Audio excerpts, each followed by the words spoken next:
ఉత్తులు అంటే డాన్స్ని మనం ఎలా శాస్త్రం ప్రకారం ఏం చెప్పారు? 4 వృత్తులు చెప్పారు. సాత్విక వృత్తి, కైశికి వృత్తి, అరబడ్డి వృత్తి, భారతీయ వృత్తి. చెప్పే కదా, సాత్విక భావంతో చక్కగా ముద్దలు లేకుండా అభినయాలు అలా చేసుకునేది సాత్విక వృత్తి. కైశికి వృత్తి అంటే శృంగారస ప్రధానమైనది. అంటే దీంట్లో వాచికం చెప్తున్నా ఎక్కడా ఉండదు.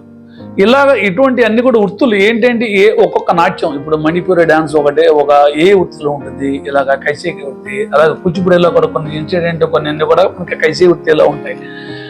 అలా అని మొత్తం అన్నీ అలా ఉండదు. కొన్ని రాజుగారి క్యారెక్టర్ ఇస్తే అది కైశికి వృత్తి అవ్వదు. కూచిపూడి నాట్యం కైశికి వృత్తిగా అన్నారు కదండి, అలా అవ్వదు. ఆ వృత్తి ప్రాధాన్యత ఎక్కడ ఉందో అది మాత్రమే వృత్తి ప్రాధాన్యత ఉంటుంది అన్నమాట.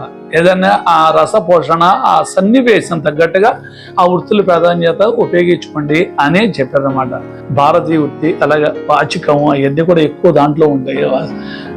అరబడ్డి వృత్తి అంటే ఇప్పుడు కథకళి డాన్స్, ఆ వేషాలు మన యక్షగానాల్లో అన్ని కూడా ఎలా ఉంటాయి, కొంచెం ఉగ్ర స్వరూపంగా ఒకళ్ళు పోట్లు ఆడుకోవడం, అవన్నీ దేనికి సంబంధించినవి? అరబడ్డి వృత్తి.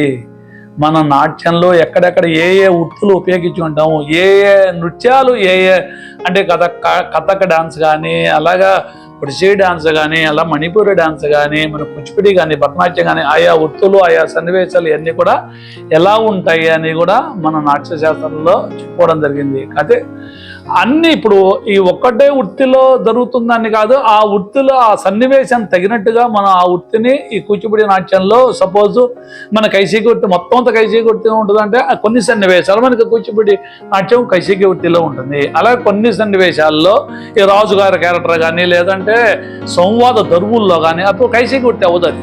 అరబడ్డి వృత్తిని ఉపయోగించి మనం చేస్తూ ఉంటాం.